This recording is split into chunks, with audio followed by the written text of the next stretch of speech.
and welcome to On the Lime. I'm Kayla. And I'm Will. And it's episode 10. Yeah! Yay! I can't believe we've gotten that far. I know, it's wild. I mean, it seems like such a small milestone, but when you think about all the different talks we've had and planning, and I guess I also think about all the episodes we've recorded since as well. I mean, we have a lot in the bank that we're still ready to roll out. So, and we kind of talked about it earlier. Who would have thought when we started this that this soon into it we'd have to switch everything up and be recording in this whole new way? Oh yeah, I was. We did the Brian J. Jones episode over a phone call, and I was like, man. It was a great interview, but I really love the face-to-face interaction, and I wish that, we'd been able to bring him in, but of course that would be impossible. But, man, now everything is remote, and, I'm seeing you through Skype right now. Through Skype. But we have persevered, we have adjusted, and I think that a lot of the interviews we've been doing lately are just, so good. I'm so excited to share them with everybody. Yeah, I can't wait to bring them to you. I mean, it seemed like it was going to be weird at first, but I think getting those first few out of the way, you got your sea legs about it, and it is a different process, but we're having just as much fun with it. And on this, the milestone episode 10, first episode in double digits, we are sitting down with JimMadison, and we actually recorded this. This was I think it was the last interview before we went into kind of quarantine mode that we recorded in the office. So you still get that really good audio quality. If you see the picture of us in the thumbnail, we promise that was before we were supposed to stay 6 feet apart. And we have been nobody worry about us. Right, and we've been socially distancing as much as possible ever since then. But it's a really fun episode. Of course, Jim with Print Mafia for so many years, and now working as Print Destroyer. I mean, both of us have just been fans of his work for so long. Oh, yeah. And I especially, my early days, I mean, we talk about a little bit of graphic design. That was some of the inspiration I pulled from, was all the work that Print Mafia was putting out back then. Yeah, I have several Print Mafia prints hung in my house. One from 2004 or 5. I think I talk about this in the interview. It's a Death Cab for Cutie poster that's just, I don't know, forever old. And I recently purchased another one of his prints that he did a collab with someone he works at the day job. So I have been a longtime supporter of JimMadison, love his artwork, and I think it's super cool that now he's a official Fink artist. Yeah, and he talks a lot about that journey in here as well, that process of how he got set up and what he's doing going forward. It's a really fun episode, and we hope you enjoy it. Here it is, JimMadison.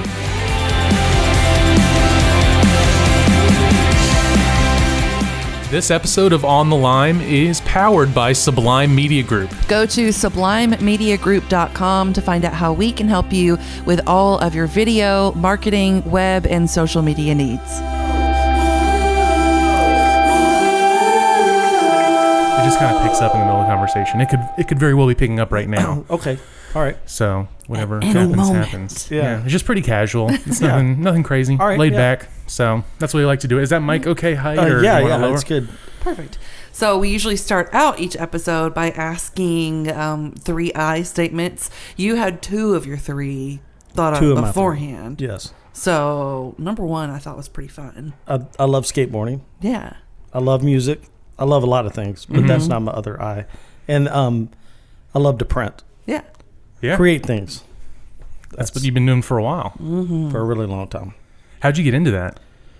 I've always been an artist, and I've always drawn. My grandfather was an artist, and then in high school, I discovered Andy Warhol. Yeah. Yes. And I was just drawn to his artwork. It just made sense to me, and so it was. And then I started reading about silk screening, but not knowing what silk screening was. My junior year of high school, my art teacher was just like, what do you want to do? Yeah. And I was like, well, I want to screen print. So, yeah, and he just got some stuff, and that's how it began. Nice. Then I went to Western and was printmaking, what major or whatever, just a BFA in fine arts with a emphasis on printmaking. And that's I don't know if he was teaching the program then, but is Matt Tullis over that? It was way before Matt. Okay, Tullis. I was gonna say okay. Yeah, it was way before Matt. Okay. Because I knew he was he did a lot with the art department in WKU, correct? Yeah. Yes. Okay. Yeah. He's a cool dude. Yeah, Matt Tullis is for awesome. sure. You skate with him, right? Yeah, I skate with him. We are we're really close friends. Cool. Yeah, he's a Like, good dude. Yeah, he's like an older brother, but we're friends. Yeah. You know? I love his birdhouses he makes. Does he still make those? Oh yeah. Those are Yeah. awesome. I'm so psyched to hear you say Andy Warhol because I just came back from Pittsburgh, went to the Andy Warhol Museum, was just kind of blown away. Yeah. I'm not super familiar, or I wasn't super familiar with his work.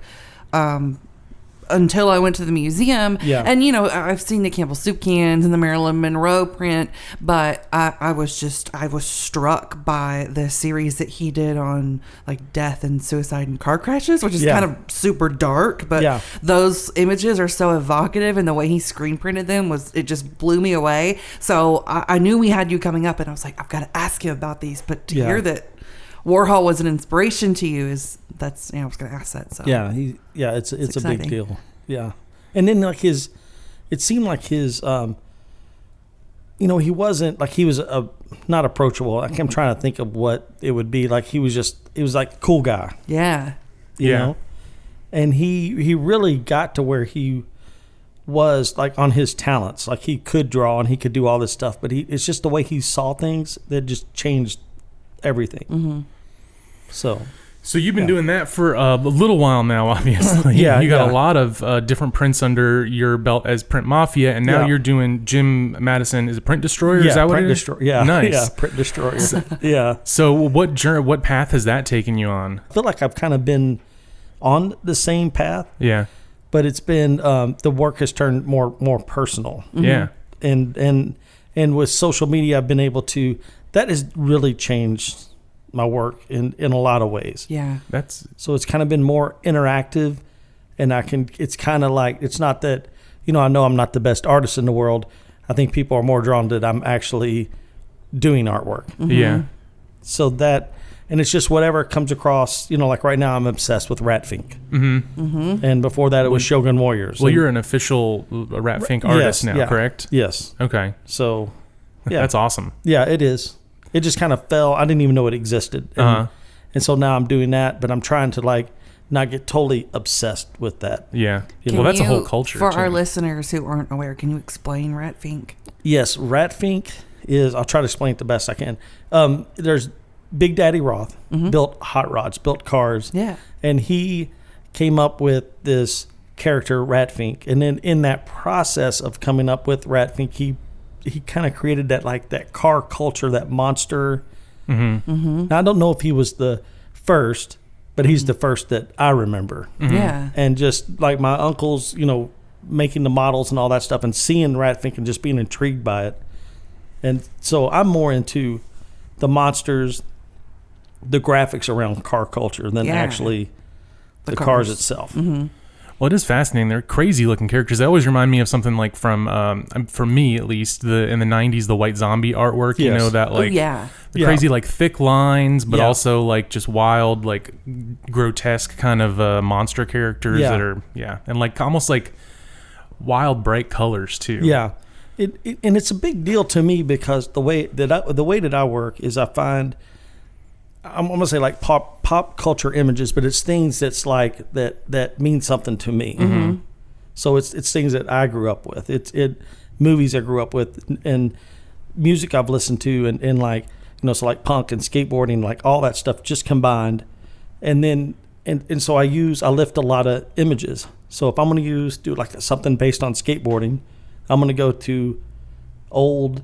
I'm not just typing in something on the computer. I mean, I couldn't. There's people that do that, and that's good for them. But I want just as much as going to a thrift store and finding an old magazine is as much as anything I do. That's part of the process. Yeah. And do I have enough do I want to afford that? Is it worth it? And all that. Getting the good deal on a magazine from the '80s for $2. That's like an old Thrasher. Or yes, something. like an old Thrasher. Yeah. Cool. And so. And so I do that. I lift those images. Mm-hmm. Now me personally, never gotten a cease and desist and all that stuff. So this is my way to legally work with something that's so influential, and put my spin on it. Yeah. Well, you're taking you're taking art in some way and turning it into other art. Yeah. The same way, we talked about Warhol. Same thing. Yeah, well, you're like manipulating it too and making it your own. So I mean, you're not just like making a Xerox copy of that thing. You're making a Xerox copy, cutting it, cut, paste, destroy. That. Yeah. And I think that's awesome. I was actually telling Kayla, and I'm not going to fanboy too much, but I always respected y'all's work so much. When I came here, I was like doing. I was friends with Matt Barnes. Oh yeah. From Bears, and he's obviously, I think he's in New York now. Oh, he's in New York. But he had kind of shown me some stuff on Photoshop, and like I did band posters for some of the bands I was in, and I was always like, how can I get the look of Print Mafia on like Photoshop? So I would like find ways to do halftone screens and stuff, and like make my own. Like I didn't have a screen printer or anything like that, but I was just doing that on a computer, just because like I looked up to y'all's style so much. I don't know where I was going with that. I just want to let you know that, I guess. Yeah, I'm still friends with him. I love Matt to death. Yeah. Yeah, he's in New York. I don't talk to him enough. I wish I talked to him more. We went on we got to be good friends. We went down to Florida together and stuff. So I've spent quite a bit of time with him, but I wished he was closer because, New York's just so far away. But but you kind of talked a little bit, and this is one thing I had kind of taken a note of. One thing I really think is really cool with the stuff you're doing now is it is taking like a personal spin for you. But in social media, you're letting people see that. Like, I love your stories. Like, some people are from a mindset where it's like there's too many stories, but like I love the way that you kind of tell the story of the beginning of your process to the end. You of course start with, I don't know, people obviously who are listening may not have seen it, but you always start where you turn on your Bose speaker with a little ritual, and then you go through kind of what you're working on that day. And I think it's just so cool in the age where like what's the word I'm looking for? Authenticity is so important in like marketing and branding yourself. Like, I think that that's just so cool to just see every little bit of your process behind the scenes, and then you kind of compress it down and put it in your storyline too. So I have like a system that I try to. I don't really try to go. It's one that I developed. Well, first I was, I guess, on Facebook, and then I kind of like discovered Instagram, which works better for me because I'm not like a writer. I'm real image oriented. Yeah. And that's what that platform is for. Yes, and so when I first started on Instagram, I was just posting pictures of just pop culture stuff, movie, just something from a movie or an album cover or anything, then just some posters every now and then. And then a friend of mine suggested or said, you need to use that to tell your story, And so I had this goal in mind, like, so that's basically what I started doing. And then of course I got obsessed with it. I was posting 4 times a day, trying to figure out the algorithm and all that, like figure out how to get more followers.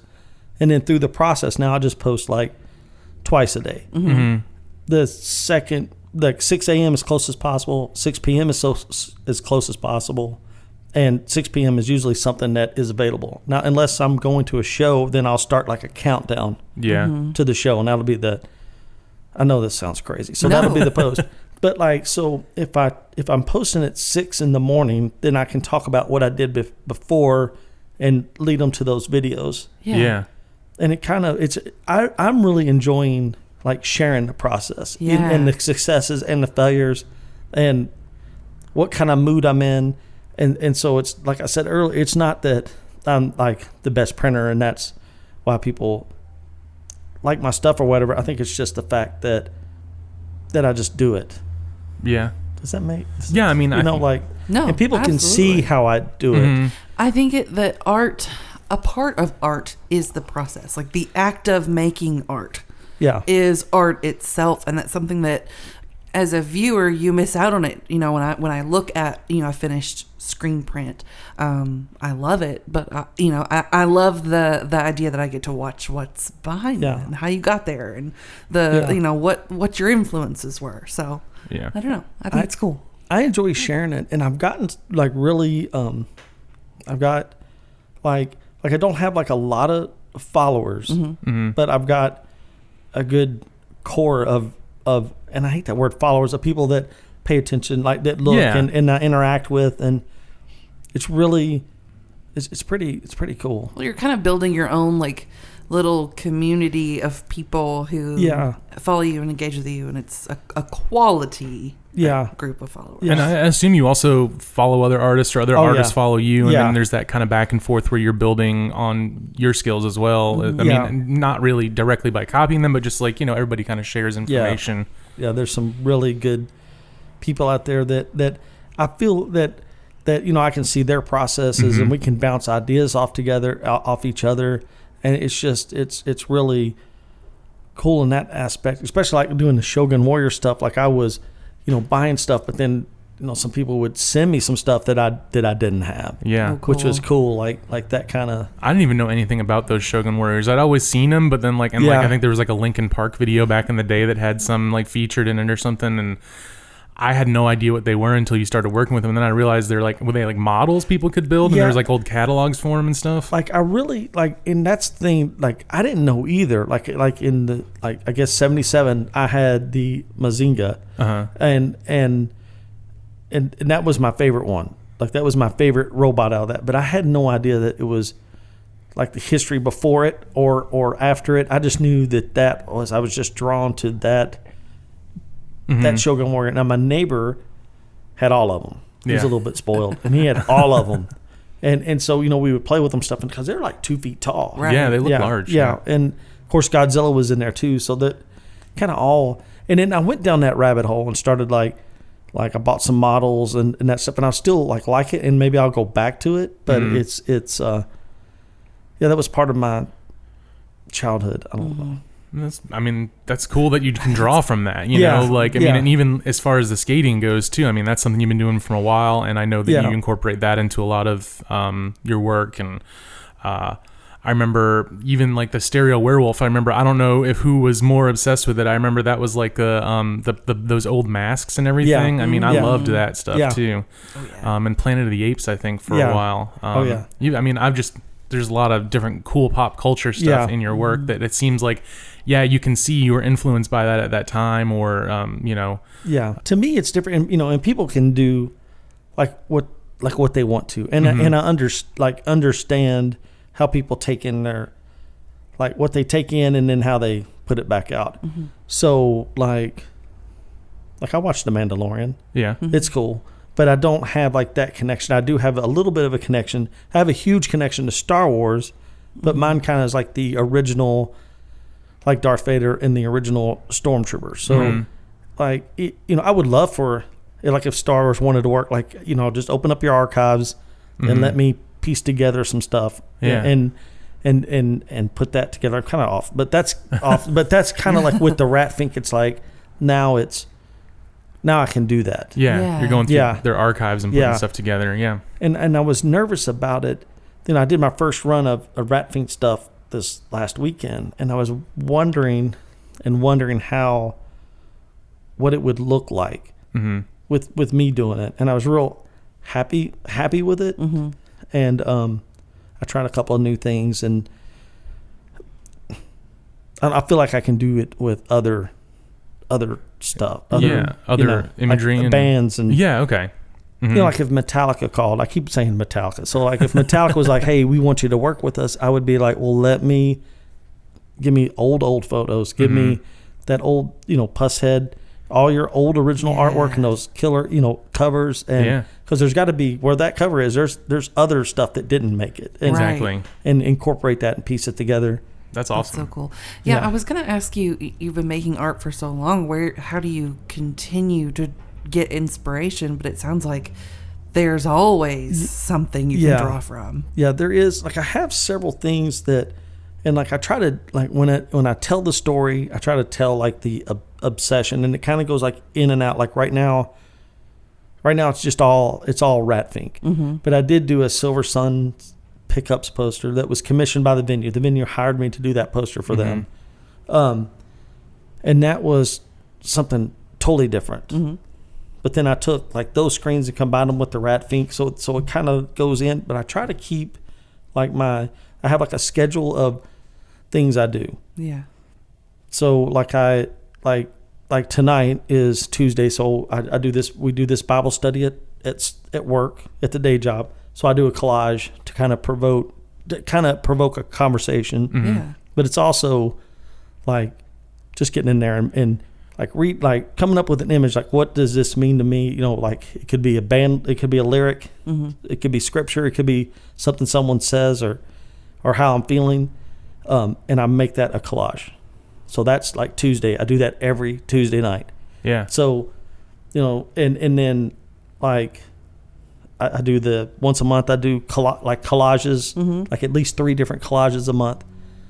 So I just try to keep so many different things going, so I just don't get stuck. Yeah. Or worse than anything, like just don't do anything. You don't want to fall in a rut. Yeah. Like of making just the same thing and just or like not doing anything. Yeah. Well, and now you have a Patreon page, which I tried to become a patron, by the way. And it's full up. So it is. It says it's full. It says it's sold out. Yep. So next time you have somebody drop off, I'll be happy to become a patron. Wow, I didn't know that. But I didn't know that. It is full. It was. I think when I had signed up, I think there's only one available slot left. So there's 25 slots. I guess, but maybe it's a number you can increase on the back end. I don't know. There is. I can. Well, but I'm not saying you should for me, but yeah, there's still a market. I think it's super cool that you have a Patreon page and just kind of what Patreon itself has done for creative folk of all different kinds. Yeah, I didn't know. I had a friend of mine said I should like look into it, just like an idea of something to do. Yeah. And I just thought it would be cool just to stuff the envelope, like an envelope, and just stuff it with like 3 things. You know, 2 of the like the 11, one collage I do every month anyway, and one I do for a month, and I just pick one size up, put that in there, and then I did the thing is like I guess like the selling thing would be the 8.5 by 11 collage. It only goes in there, but that wasn't enough. I started adding stuff, and here's what, and I'm learning a lot about Patreon, and I knew I would. The big lesson I learned this week is you cannot put a button. I knew it in there. I knew it. I saw that and I was like, that's got to be the reason why it costs $3.80. Now my wife told me all about it, and we learned a very valuable lesson. But you know, it's like $5. It's like $5. Right. Yeah. It's just something like I like sending something out for $5 and getting it for $5, and it is, you know, it does break even. It actually makes a little bit, but it's sending $3.80. That was a little. Yeah. When I saw that, I was like, oh my god. Yeah. So that's and it's all about. It was a cool button. It's all about the mail. Like it's how thick it is. And that sticker that says non-machinable, which I pay extra money for, but I don't even know how much a regular stamp is, but I pay a little bit extra, an extra 15 cents to not have it be non-machinable. And I thought it was to go through this little bitty slit. Little slot. That's what I thought I was paying for, but apparently that's I don't know. It might have just been a bad day at the post office. You just said that you don't know how much a stamp is anymore. I don't think I do either, because I just go and I only mail my rent check, to be quite honest. Yeah. And I just buy the forever stamps. So I don't know.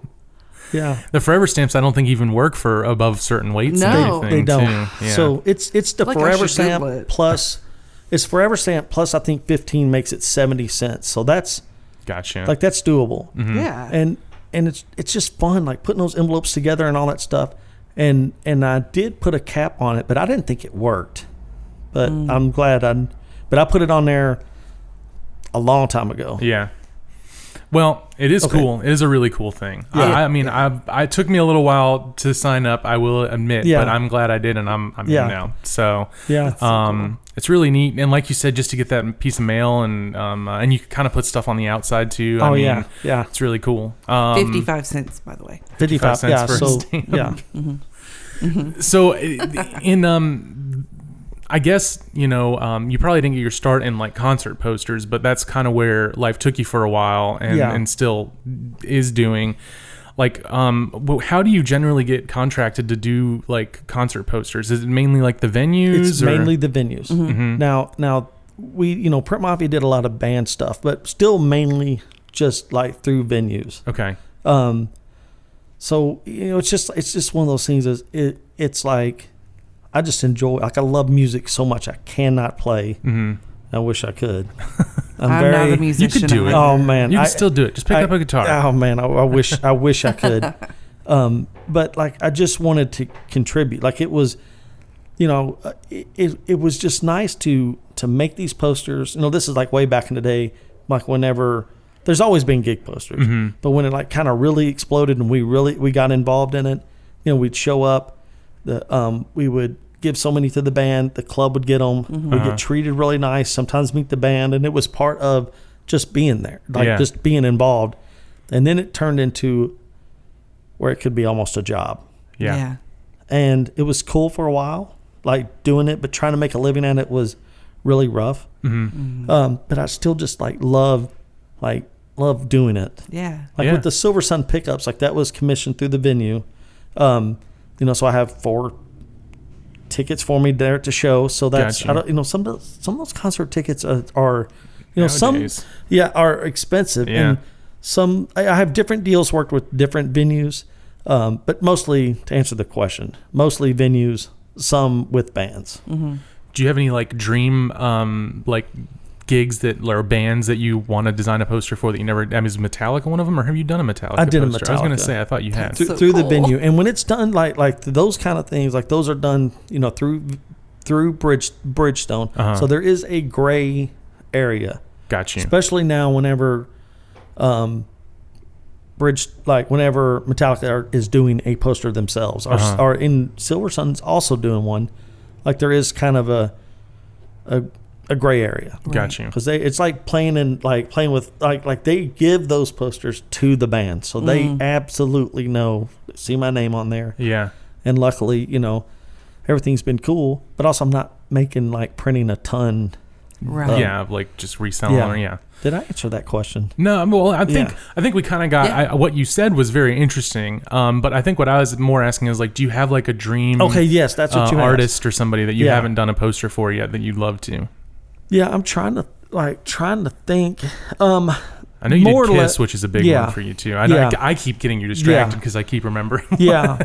Here's the thing. Like I've done so many for so many great bands, but I think to be asked by a band, I did a Metallica, but if Metallica asked, Yeah, that would be a dream.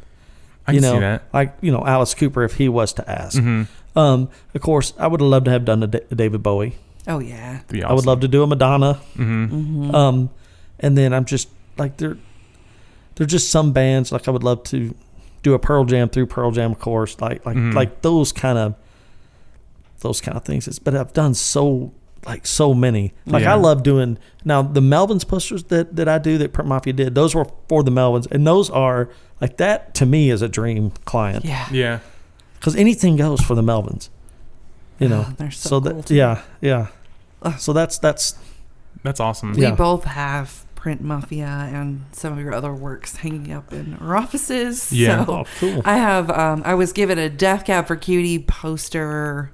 It's just right in there from 2005. Wow. I think somebody just handed it to me.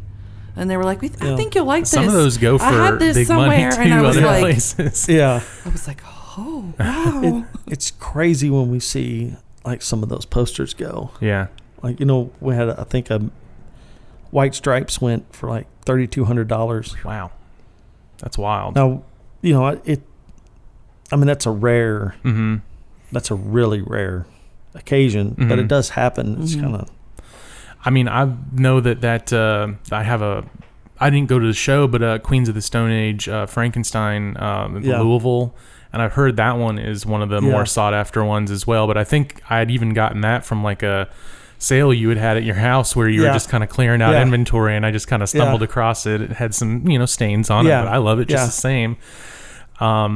But actually, one of my first shows, I moved here about 12 years ago, and one of the first shows I'd ever gone to was a Black Angels show at Exit Inn, and you had done the poster for that. And actually, I didn't even know y'all did the poster for that until I had like been going through some like posters at like Mellow Mats and saw that there was one of those there, and I was like, that is the first show I went to in Nashville, and I have the print of it now. That's cool. So, and I love that one too. I think you post that a lot too, because it was like a different process for you. Yeah, that's the one with the So. That's the first time. Yeah, and that's the first time we actually started layering the colors.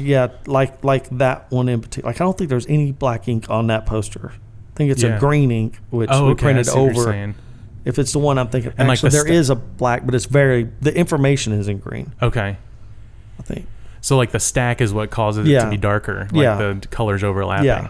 That's awesome. It's just like the transparency. So like if I print like a dark, we started. Like I have these colors, like I have a hard time getting out. I get into color ruts, and I try to break out because I try not to just do colors just to be doing colors. Yeah.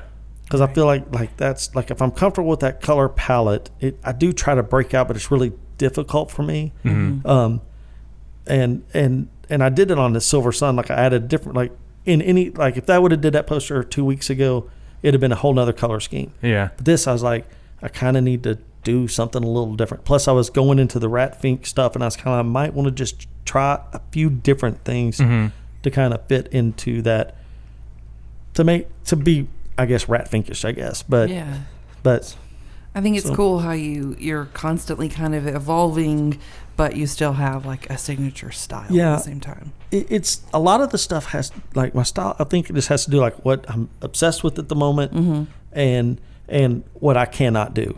If that make like what, like I can't, like all the style, like all of the crustiness and all that stuff, and it's off register. I have a hard time like registering. I have knuckle grip, so all my equipment gets tore up until I have to totally replace it. So I'm like lose registration. But I design that in to into the aesthetic. You just kind of lean into just what you are. Yeah, I love that. I like. So that kind of, and it's not really exactly the same because it's just a little off register, but like that kind of is almost like a monoprint in a way. Like they all have their own fingerprint. You know, they're all kind of one of a kind in that way. I didn't know what monoprints were for the longest time. I finally had to like realize it, and I think that's really cool how you can like kind of bring all that different work that you have going on at one given time and kind of overlap it, and almost like a snapshot of where you are in that moment. I do kind of do.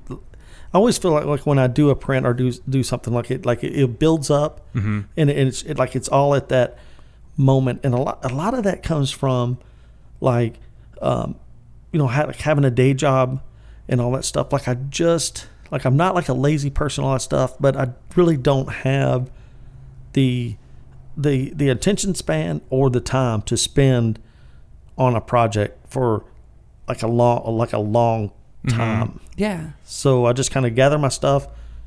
I just go in and just put everything together, and then that's the project for that day. That's awesome. It's kind of everything's its own little chapter, kind of. Yeah. Yeah. I love that. Yeah.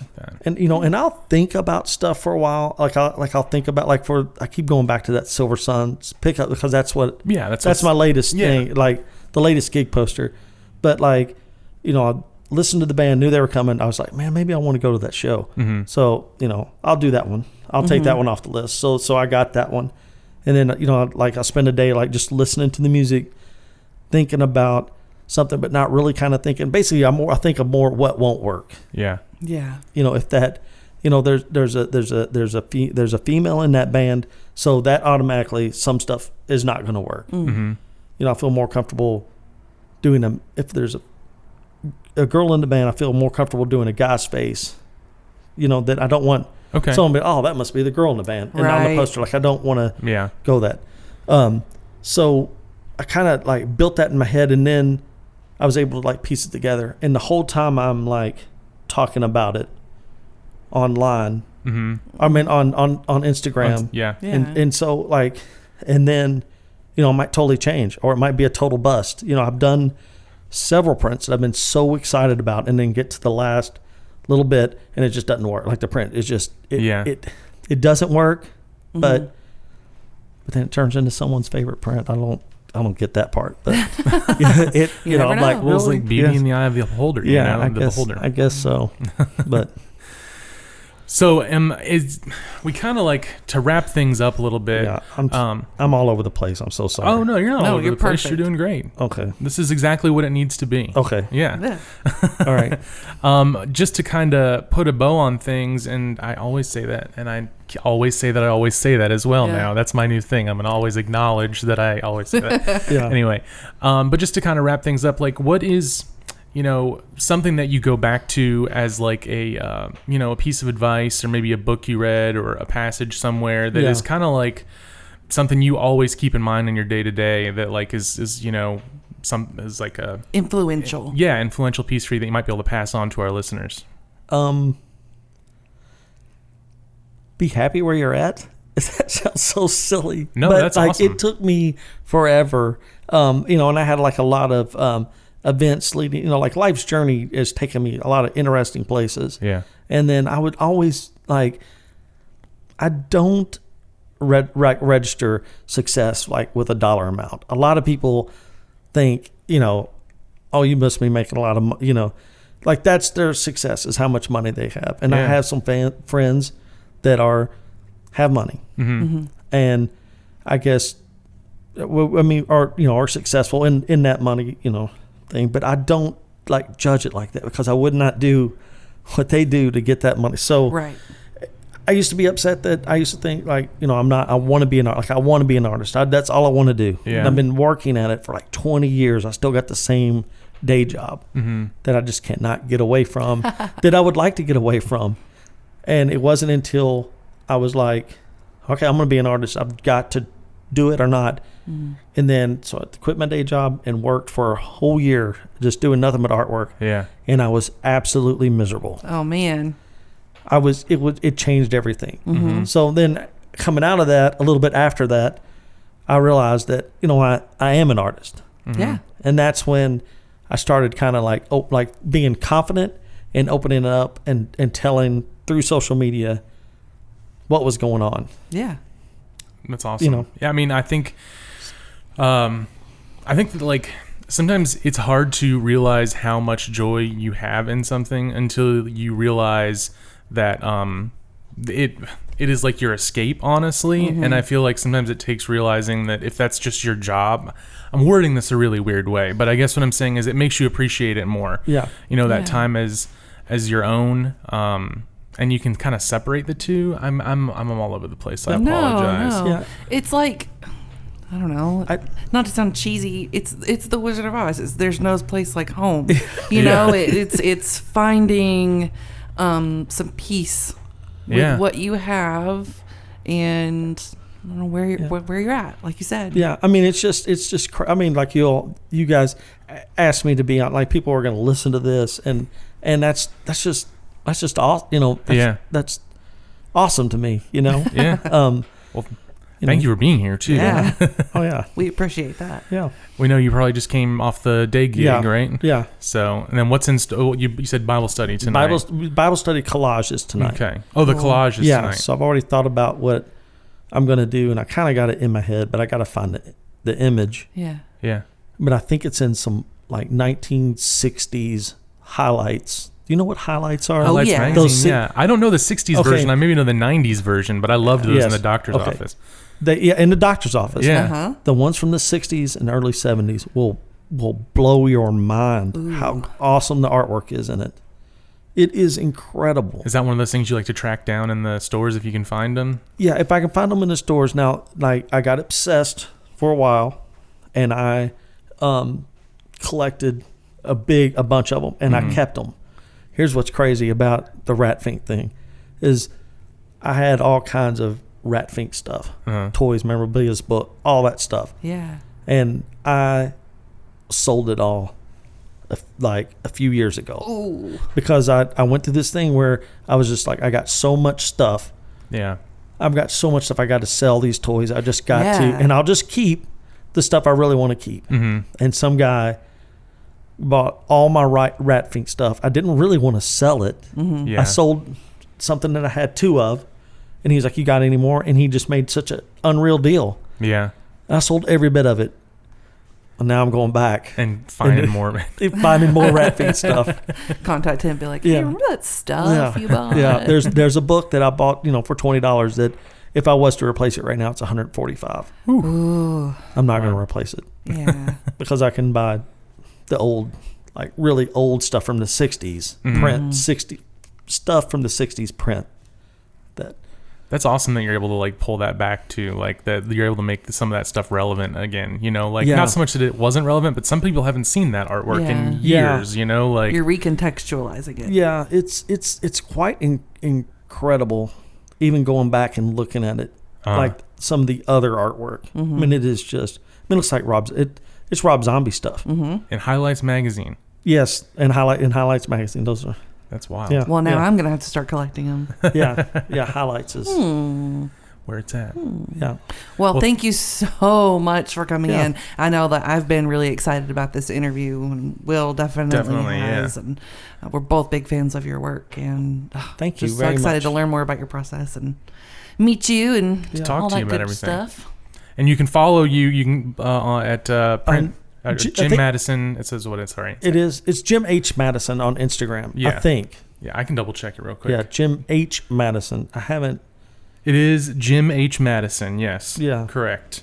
Cool. I had that at the ready. Yeah. Yeah. But yeah, it's a really cool Instagram, and check it out, and you'll be able to keep up with all the stuff Jim's doing. Yeah. Thanks for being here. Yeah. Thank you.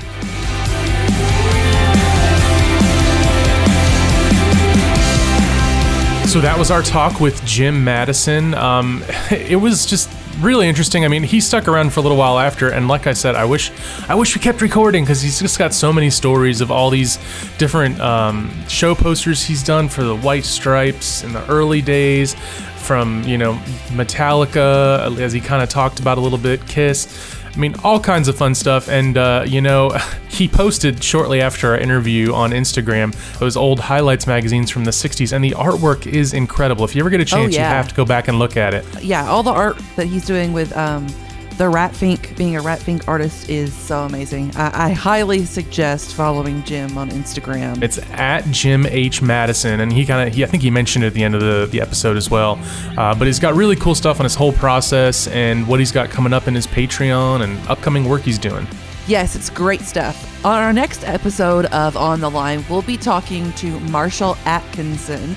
Marshall is a decorated apparel industry business coach, and we actually know him through a collaboration that Austin does with jerseys. Yeah, Adventures in Apparel Decorating. Yeah. It's a YouTube series that Marshall hosts. So Austin spent a good amount of time with Marshall on the road recording these, and we finally got a chance to pick his brain on, what he does with all these businesses he visits and coaching them and making sure they're operating it at maximum efficiency. The reason that you might not be as successful as you think or you want to be is because have you really articulated what climbing the mountain and planting a flag looks like? Like one of the things that I always go back with, especially when I'm working with a new client, is, what is your goal? What do you want to do? What's a success look like? And I really appreciated what Marshall had to say about leadership within organizations, because of course there's the technical side to everything, but then there's managing the people side as well. So good stuff coming up on our next episode. Yeah, and you can always make sure that you get that episode first by subscribing to On the Line wherever you get your podcast. And we always appreciate a good review. And don't forget, you can follow us on social too. We're at On the Line Pod on Twitter. Just search for On the Line Podcast on Facebook as well. And those episodes are coming to you every other Tuesday. For now, that might change eventually. We may go weekly. Yeah. Maybe. We'll see. We'll keep you informed. But that's where you'll find out about it, on our social accounts. So give us a follow, and we can't wait to bring the next episode to you here on the Line.